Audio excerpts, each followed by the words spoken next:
하나님의 말씀 고린도전서 13장 8절에서 13절입니다. 제가 읽겠습니다. 사랑은 언제까지나 떨어지지 아니하되 예언도 패하고 방언도 그치고 지식도 패하리라. 우리는 부분적으로 알고 부분적으로 예언하니 온전한 것이 올 때에는 부분적으로 하던 것이 패하리라.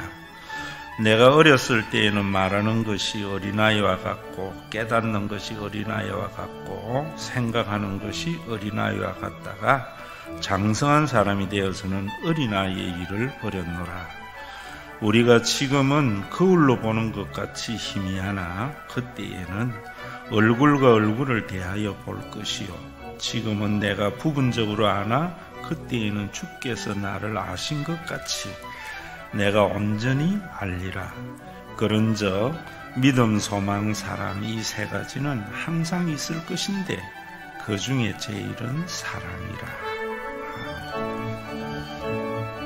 초대교회에 이르보면은 고린도 교회는 교회가 가지고 있는 모든 문제를 다 내포하고 있는 그런 교회입니다. 그래서 이 고린도전서는 오늘날 우리 교회의 여러 가지 모습을 수술하는 데에 정말 중요한 말씀입니다. 교회는 빛과 세상의 소금이라고 그랬어요. 그런데 과연 우리가 빛과 소금이라고 주장하기 전에 세상에 있는 사람들이 교회를 빛이고 소금이라 생각하는가? 우리가 이런 부분에 대한 우리 반성이 있어요. 그러면 반성만이 있는 것이 아니고 왜 빛과 소금이 되지 못하는가 라는 것에 대한 생각이 있어야 돼요. 교회가 잘못됐는가?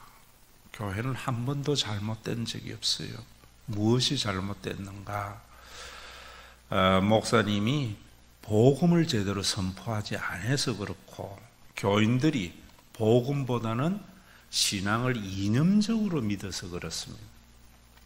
예수님이 이 땅에 오셔서 십자가에 달려 돌아가심으로 계시된 그 하나님, 또 성령을 보내어서 우리에게 만들어준 교회는 성경에 있는 팩트 하나의 그 사실이에요. 이걸 가지고 사람들은 자기의 이념으로 같이 판단하고 자기의 옳음을 위해서 성경을 인용하는 것이 있습니다. 신학적으로는 그런 걸 스콜라 신학이라고 하는데 흔히 말하는 여러분들이 교리라는 것 굉장히 중요하면서도 위험성은 복음으로 교리를 판단해야 되는데 교리를 가지고 복음을 판단하고 주장한다 이 말입니다. 우리 사회도 마찬가지입니다. 국가라는 것이 있고 또 우리의 삶이 있는데 왜 이래 시끄러운가? 전부 자기가 가지고 있는 사상, 이념을 가지고 같이 판단하기 때문입니다. 정말 우리가 복음으로 내가 가지고 있는 생각, 내가 가지고 있는 이념, 내가 가지고 있는 교리가 올바른가 하는 것을 날마다 비판해야 됩니다. 그것이 개혁주의입니다. 오늘도 여러분들이 설교를 들으면서 여러분들의 생각으로 설교를 판단하기 때문에 변화되지 않는 겁니다. 언제나 이 설교를 가지고 내 생각에 무엇이 잘못되었는가 교정해 갈 때 우리는 잃어버린 하나님의 형상을 회복하게 되어지고 교회는 비로소 예수님이 성령을 보내어준 교회의 모습을 통해서 세상을 부끄럽게 하고 또 세상의 부패를 방지하는 그런 교회가 되리라고 생각합니다. 설교를 하는 내 자신도 언제나 내가 믿는 것이 진리인가 아니면 진리로 내 믿는 것을 판단하는가 저는 설교를 하기 전에 이 생각을 먼저 해봅니다. 여러분들에게 지난 주일도 말씀을 드렸지만은 우리 사회에 아주 격동기적인 변화가 왔습니다. 근대에 들어와서는 군부라는 힘을 가지고 혁명을 일으키기도 했고요. 왜 혁명을 일으켰는가? 그 당시 사회가 너무나 혼란스러웠거든요. 그런데 군인의 힘으로서 그 혼란된 사회를 질서 있는 사회, 좋은 사회로 만들려고 했다고요. 또 여러분, 군부의 독재가 심화되니까 일부에서는 광장에서 촛불의 힘을 가지고 대통령을 탄핵하고 사회를 개혁하려고 했다고요. 그래서 촛불혁명이라고 그러고 지금 정부를 촛불혁명정부라고 하는데 그걸 부끄럽게 해야 됩니다. 저는 어떤 생각을 했는가 하면 복음을 가지고 생각하면서 처음에는 참 잘했다는 생각이 들었지만은, 야, 내가 너무 잘못 생각했구나. 군사 힘을 가지고 혁명을 일으키는 거나 민중의 힘을 가지고 힘을 일으키는 것은 둘 다 잘못된 거예요. 그래서 지금도 한편에서는 태극기 힘을 가지고 또 여러분 뒤집으려고 하는 이런 일들이 얼마나 비일비재하게 있습니까? 정말 저는 앞으로는 우리나라가 선거를 통해서 언제나 정권이 바뀌고 나아가려고 하는 이런 모습이 우리 속에 있어야 된다고 생각을 해요. 더 이상 이제는 촛불의 혁민이, 촛불의 정분이, 저는 이런 말을 할 때에 그 사람들이 이런 설교를 듣고, 아, 우리가 군사혁명과 같이 힘에 의해서 뭔가를 바꾸려고 했구나 라는 생각을 해야 돼요. 교회도 마찬가지입니다. 여러분들이 정말, 저는 우리 교회에 다니려면 여러분들이 어떤 사람이 되어야 되는가, 설교를 가지고 자신을 돌아보고 내 생각을 새롭게 해나가려고 하는 사람이 되어야 돼요. 그래서 오늘도 여러분들이 제 신앙의 모습을 좀 오픈하면서 좀 닮아지기를 바라요. 저는 개인적으로는 제 개인의 삶에서는 자유를 제일 소중히 여깁니다. 그래서 누가 내 생각을 간섭하는 것을 너무나 싫어해요. 그래서 교인들에게도 신앙마저도 제가 간섭을 안 합니다. 제시는 하되 선택은 당신이 하는 거야. 그래서 언제나 신앙생활을 하면서, 목회를 하면서 자원하고 기쁜 마음으로 하는 것이다 라고 생각을 해요. 그래서 더딘 것 같지만은 그래야 된다고 생각해요. 그것이 우리에 대한 하나님의 생각이에요. 저도 어떤 사람 보면 저 사람 왜 저럴까, 뭐 여러 가지 생각이 들지만은 그 사람의 생각의 자유 철저히 저는 인정하려고 하고, 나 스스로도 내 생각의 자유에 누군가가 강요를 하는 것을 제일 싫어합니다. 삶에도 그래요. 또 개인적으로는 그렇지만은 공동체는 무엇을 중요시 여기는가 하면 평등을 중요시 여겨요. 그래서 힘이 있다고 과시하거나 힘이 없는 사람이 기죽는 걸 보면 화가 나요. 오늘도 여러분, 우리가 살아가면서 이 세상은 온전한 하나님의 나라가 이루어진 것이 아니고 육신을 가지고 있는 인간이 사는 세상이기 때문에 자유와 평등과 박애라는 이 세 가지의 가치가 굉장히 중요하거든요. 이 세 가지도 정강훈이도 이야기하는데 뭔지를 몰라요. 자유는 개인에게 중요한 가치고요, 평등은 공동체의 중요한 가치입니다. 이것을 올바로 이루어가기 위해서 박애라는 것이 있습니다, 여러분. 그래서 오늘도 성경에서 뭐라고 이야기하는가 하면은 이렇게 말해요. 사랑은 언제까지나 떨어지지 아니하되 예언도 패하고 방언도 그치고 지식도 패하리라. 여러분, 이거에서 가장 중요한 것이 사랑이라는 걸 말하고 있어요. 아침마당인가 어디에서 보니까 이용식이라는 코미디언이 이런 이야기를 해요. 자기가 죽을 때에 자기의 묘비에 새길 글은 뭔가 하면 더 웃길 수 있었는데, 코미디언은요, 웃기는 것이 그 사람의 본분이에요. 그는 평생 웃기기 위해서 살았어요. 저와 여러분들은 그리스도인입니다. 그리스도인의 본분은 뭔가? 교리를 지키는 건가? 종교적인 관습을 이행하는 것인가? 세상에 있는 사람보다 더 성공하는 것인가? 그게 아니에요.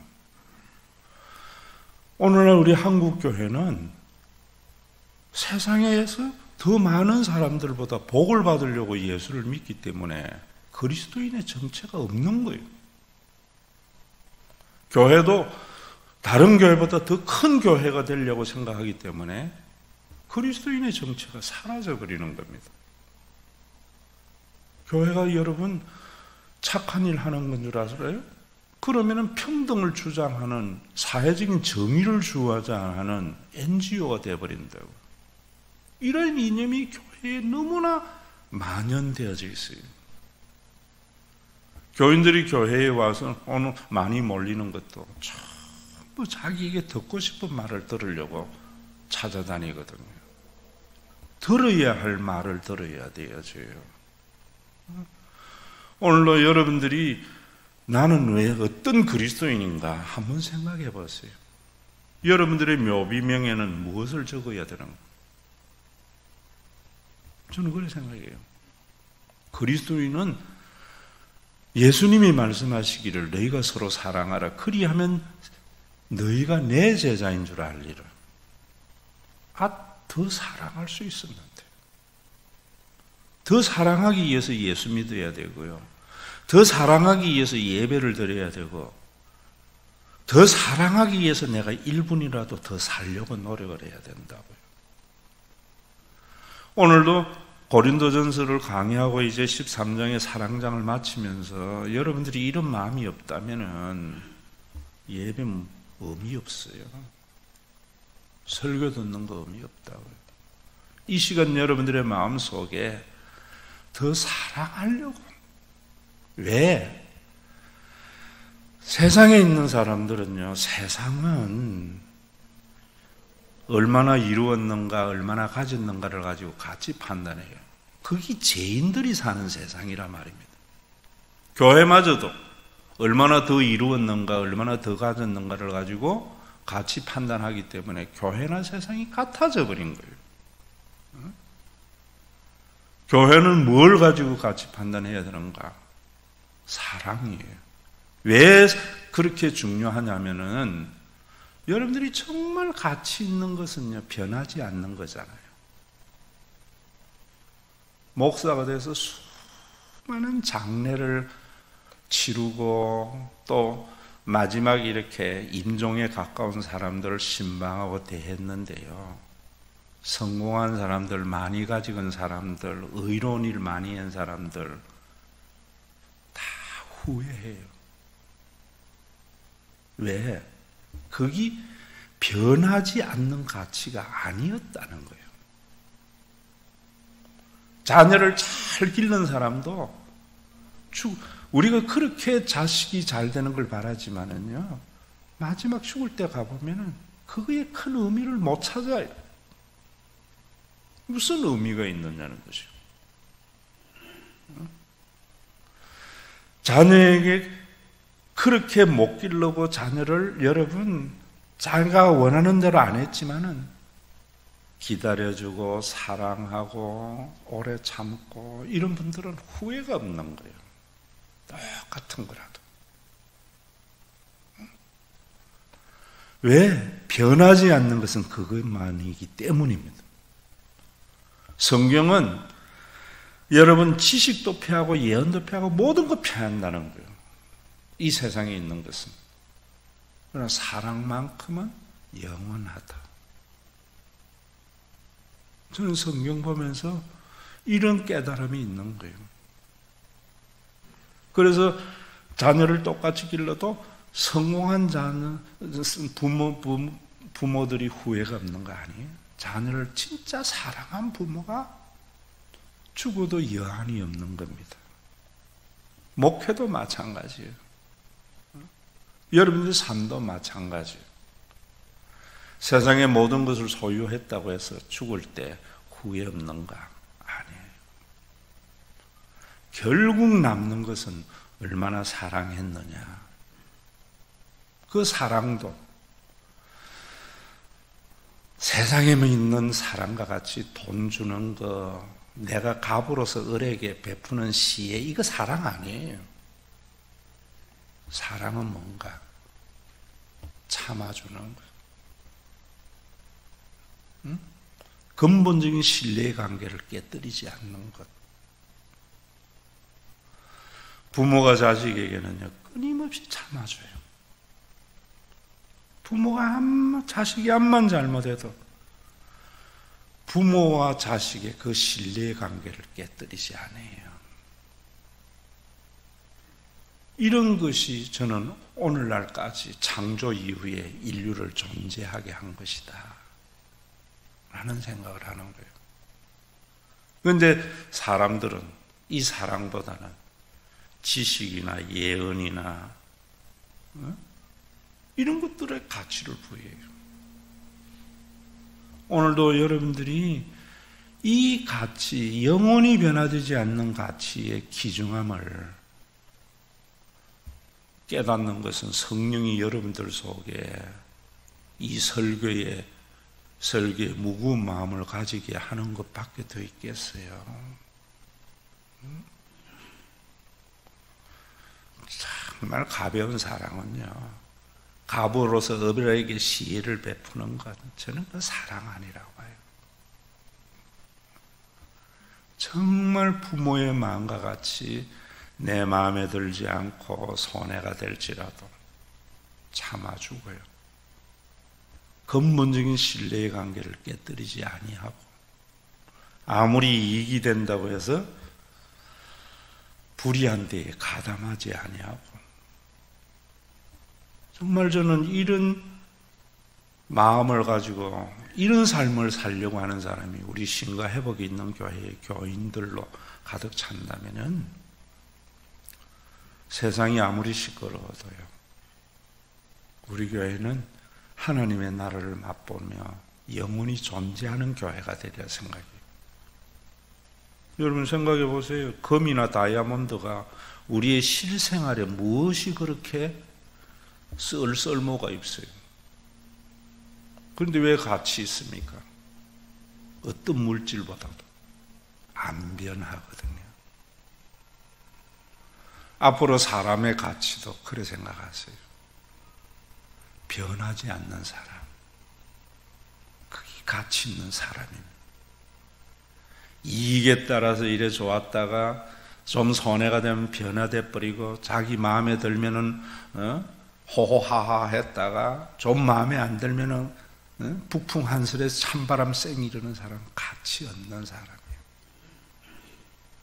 비록 그런 사람이 있을지라도 참아주고 신뢰의 관계를 깨뜨리지 않는 사람이 가치 있는 사람입니다. 오늘 지금 그 말이에요.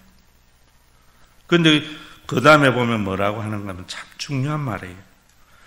우리는 부분적으로 알고 부분적으로 예언하니 온전한 것이 올 때는 부분적으로 하던 것이 패하리라. 12절에 보면 우리가 지금은 거울로 보는 것 같이 희미하나 그때에는 얼굴과 얼굴을 대하여 볼 것이요 지금은 내가 부분적으로 하나 그때에는 주께서 나를 아신 것 같이 내가 온전히 알리라.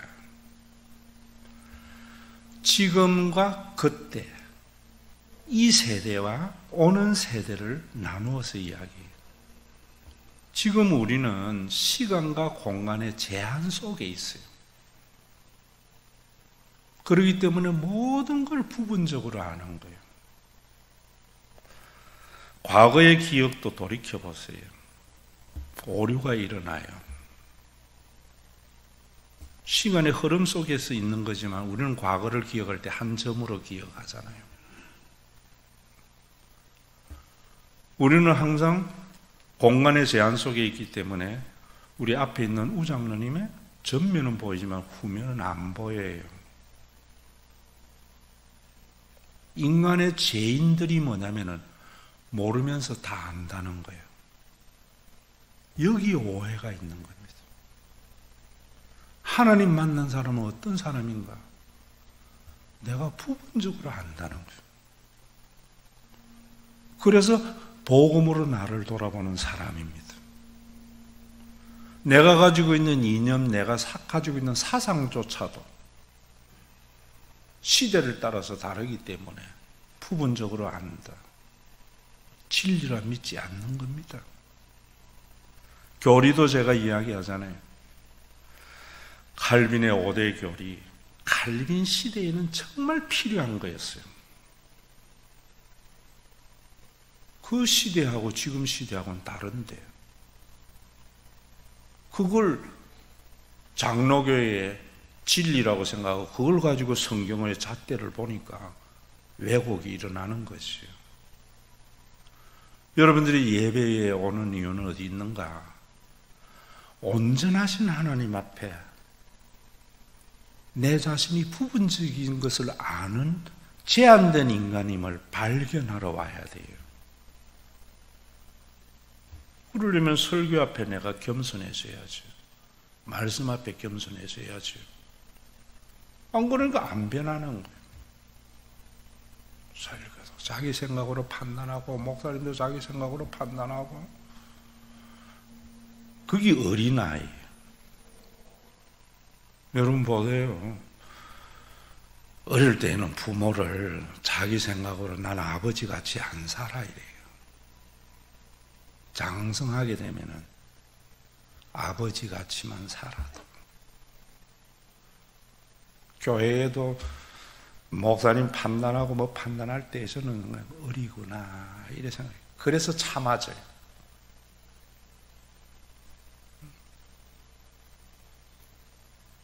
오늘 그래서 근본적인 신뢰관계를 깨뜨리지 않아요. 자, 여러분 보세요. 왜 우리가 사랑을 하지 못하는 거?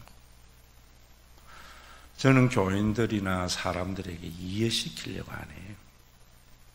이해시키려고 노력을 많이 해보니까 생기는 거는 더 오해만 생기더라.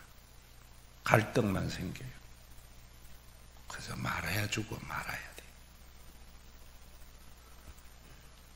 여러분, 제가 설교할 때 그랬잖아요. 왜 부모가 좋아요?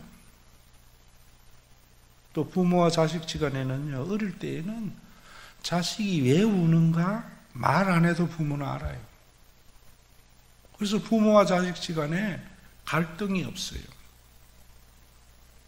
엄마 싫어 죽어야 돼 이래도 부모는 이 자식이 왜 그런가 알기 때문에 전혀 미움이나 일이 없어요. 사춘기 되면서 어떤 생각을 해요? 저건 내 뱃속에서 났지만 머릿속에 뭐가 들은지 모르겠어. 그때부터 갈등이 생기는 거예요. 하나님은 우리의 마음의 중심, 동기, 모든 것을 아시기 때문에 우리를 사랑하는 거예요. 저는 사람들이 중심을 모르고 왜곡하고 이러면 화가 나요. 그랬다가 하나님은 아시지 하면은 이해시키려고 하지도 않고 미움도 사라지더라고. 이런 신앙을 가지란 말이에요. 오늘 여기에 보면은 우리가 부분적으로 아나. 거울로 보는 것 같이 희미하게 아나. 옛날에 거울은 동경입니다. 동으로 만든 경이기 때문에 희미하게 보여요. 그러나 그때는 예수님의 재림으로 인하여 우리가 이 육이 변화되어서 시공을 초월한 존재가 될 때에는 얼굴과 얼굴을 맞대어 알리라. 모든 것을 알게 되면은 이해하게 되어져요. 근데 우리는 전지하지 않는 인간이 어떻게 모든 걸 알겠어요? 근데 세상은 모든 것을 알아서 이해해야 하려고 토론도 하고 대화도 하라고 한다. 그래서 대화법도 가르쳐줘요. 그런데도 대화하다 보면 더 갈등만 생겨요. 그래서 그게 인문학의 한계라는 거예요, 저는. 사람은 절대로 상대방의 입지, 역지사지로 생각을 해도 그렇게 생각 안 하는 게 인간이에요. 재성인데 타고났는데 어떻게 되어져요? 어떻게 해야 되는 거? 오늘 성경은 말하고 있어요. 여러분들이 정말 속을 까집어서 보여주고 싶은 답답함이 있을 때 그러려고 하지 말고요. 주님의 재림하는 그날 온전히 알게 되리라. 이 답답함을 알고 변하지 않는 삶을 살아갈 때, 주님 만날 때 그 기쁨은 더 크리라. 이런 것이 우리 속에 있는 죄성을 이겨나가는 것이 이런 거예요. 이런 거예요. 오늘도 여러분 그러려면 여기에서 말하는 것이 뭐냐? 굉장히 중요한 말씀하세요. 맨 마지막에 보면은 믿음, 소망, 사랑 이 세 가지는 항상 있을 것인데 그 중에 제일은 사랑이라. 사랑하기 위해서는요, 믿어줘야 된다고 생각해요. 여러분들이 우리 교회에 다니면서 이런 사람은 어리구나 생각하세요.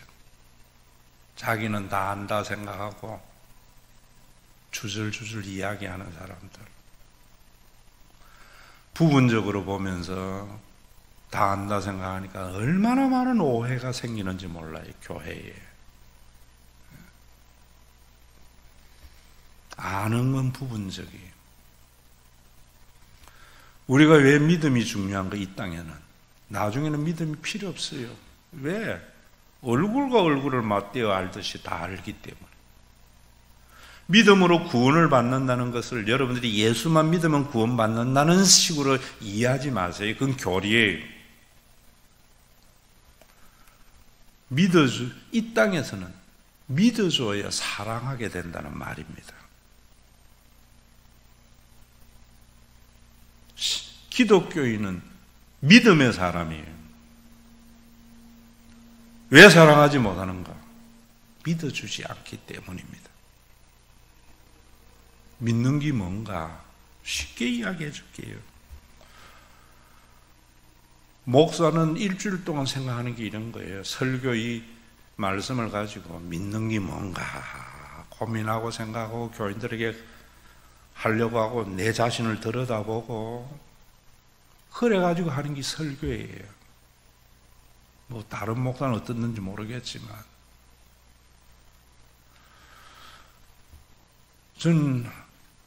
나는 이렇게 생각해요. 여러분들도 이렇게 서로 생각해주고 살아가라 이 말입니다. 사랑하려고 안 해요. 어떻게 인간이 인간을 사랑할 수 있어요? 다 모르는데. 믿어줘야 사랑하게 되어져요. 제 어머니는요, 제가 참 개구졌어요. 어릴 때. 사고를 많이 쳤어요.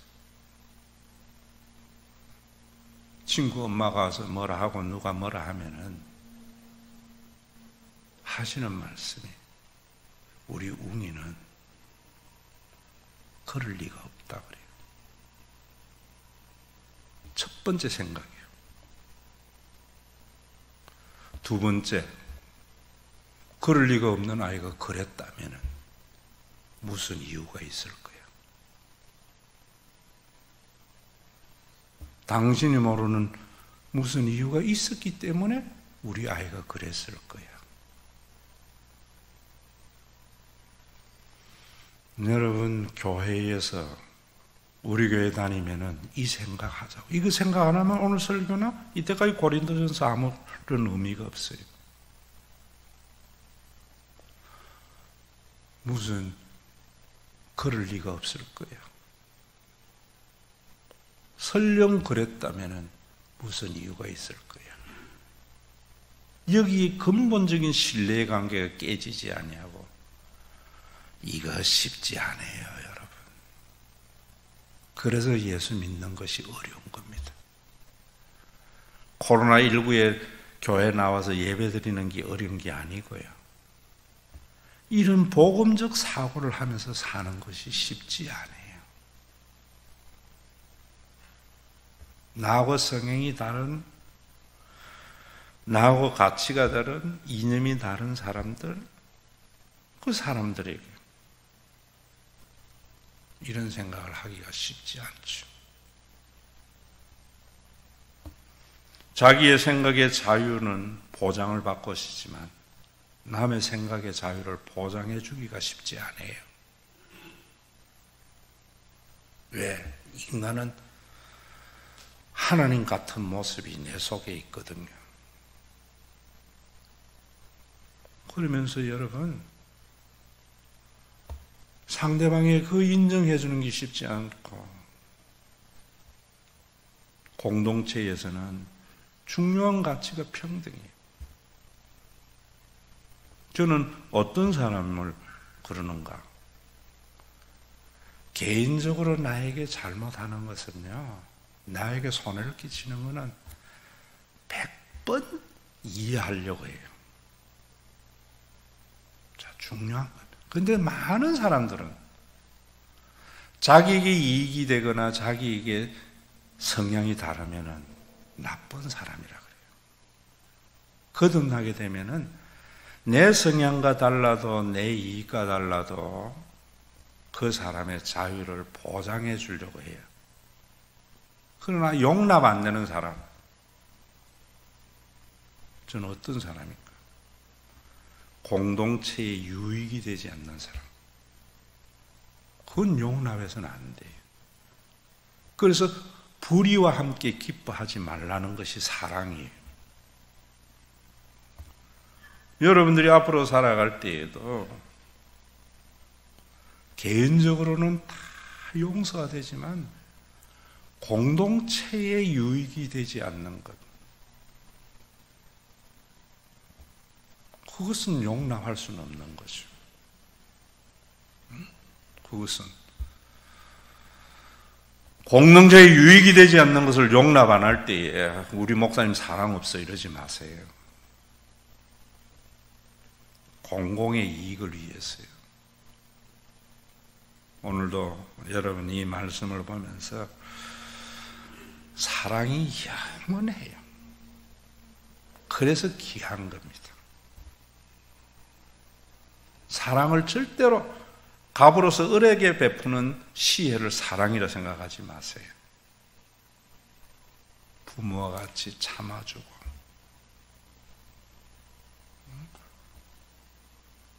여러분 불의와 함께 기뻐하지 않고 어떤 상황에도 신뢰의 관계를 깨뜨리지 아니하고, 이런 사람을 귀하게 여기고요. 그리고 사랑하려고 하지 마세요.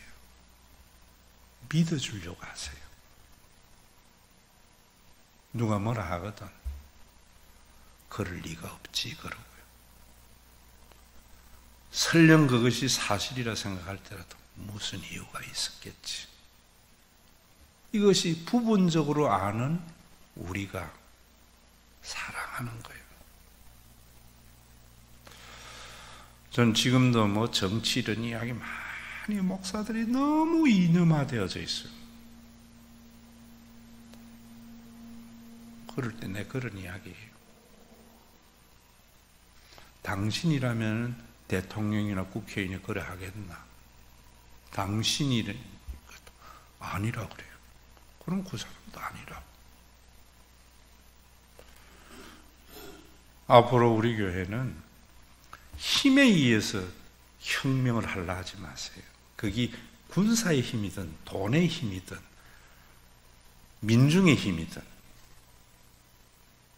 앞으로는요, 민주주의라는 것은 선거를 통해서 심판해야 돼요. 군사혁명이 잘못됐습니까?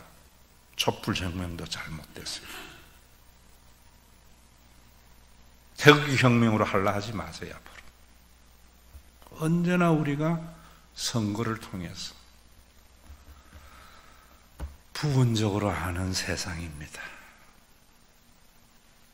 답답할 때 주님의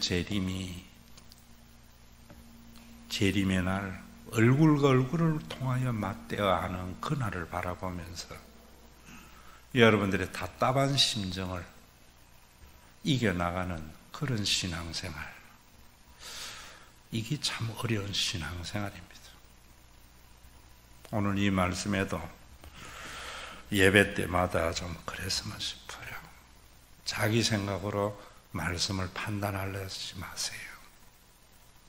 말씀으로 자기를 돌아봄으로 말미암아 내 묘비의 명예는 더 사랑할 수 있었는데,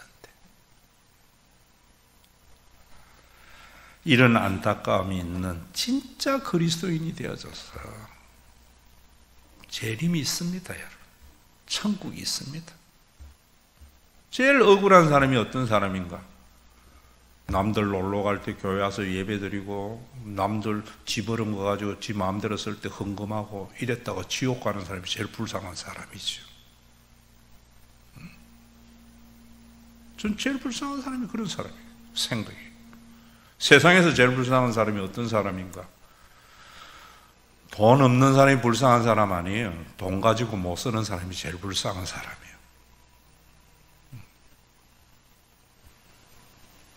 가장 귀한 것이 사랑입니다. 왜? 그건 영원하기 때문입니다.